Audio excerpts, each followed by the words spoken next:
চাওক জগতে শুনিবলৈ বা দেখিবলৈ যিবোৰ আচলতে বেয়া আচলতে সেই কথাবোৰ আমি এই মুহূৰ্তত কৈ থাকিবলগীয়া হৈছে আচলতে গুৱাহাটী মহানগৰীত অতি মুকলিভাৱে আচলতে এনেধৰণৰ চেক চলি আছে দীৰ্ঘদিনৰ পৰা প্ৰথমে NKTV-য়ে পোহৰলৈ আনিছিলে আচলতে জয়ানগৰৰ বাপ্তিষ্ট গেষ্ট ইন হাউচ যিটো আছিলে গেষ্ট হাউচ আছিলে সেই গেষ্ট হাউচটোত চেক চলি থকা কথা আমি প্ৰথমে পোহৰলৈ আনিছিলোঁ আৰু তাৰপিছতে আৰক্ষীৰ অভিযান চলিছিলে আৰক্ষীৰ অভিযান চলাৰ পিছতে উলুবাৰীত যিখন হোটেল বিলাসত অভিযান চলিছিলে তাৰ কিৰণ গগৈ যিজন স্বত্বাধিকাৰী তেওঁক ইতিমধ্যে গ্ৰেপ্তাৰ কৰিছে মেনেজাৰ সীমান্ত বৰাক গ্ৰেপ্তাৰ কৰিছে আৰু তাৰপিছতে যোৱাকালি গধূলি ভাগত গণেশগুৰিৰ এখন স্পা যিখন লুক স্পা বুলি জনাজাত সেই লুক স্পাত আচলতে অভিযান চলিছিলে আৰক্ষীৰ আৰু তাৰ পৰা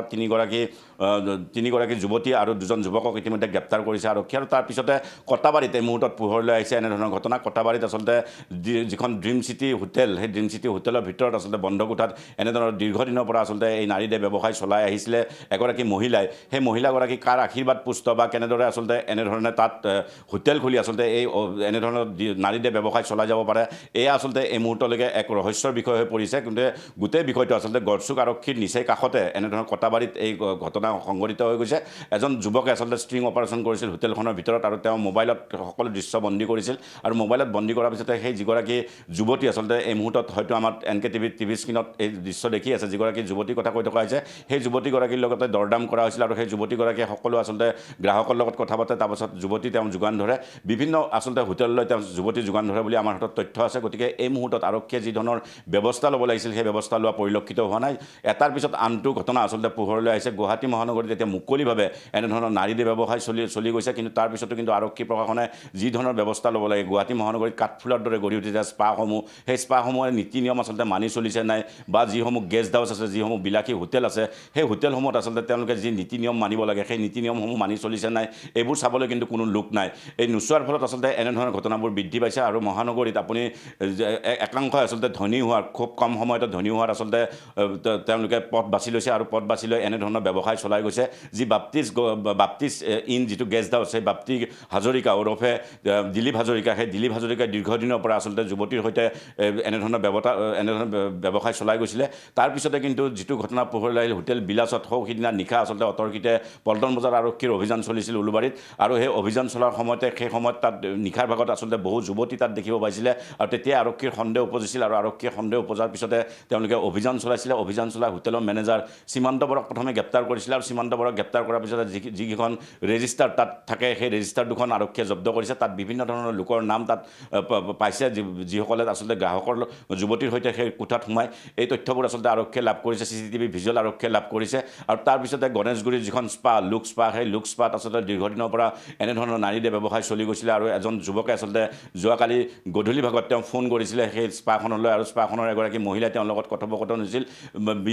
তেওঁ পইচা বিচাৰিছিল আৰু সুন্দৰী যুৱতী বিচাৰিছিলে তেতিয়া আচলতে সকলো তাত আছে বুলি কৈছিলে সৰু ছোৱালীৰ পৰা ডাঙৰ ছোৱালীলৈকে সকলো আছে বুলি কৈছে আচলতে সেই যুৱতীগৰাকীয়ে যিগৰাকী যুৱতীয়ে এই ছোৱালীবোৰ যোগান ধৰে যিবোৰ যুৱতীবোৰ যোগান ধৰে তেওঁ আচলতে গোটেই কথাবোৰ স্পষ্ট হৈছিলে আৰু তাৰপিছতে আৰক্ষীৰ অভিযান চলিছিলে দিছপুৰ আৰক্ষীৰ আৰু দিছপুৰ আৰক্ষীয়ে অভিযান চলাই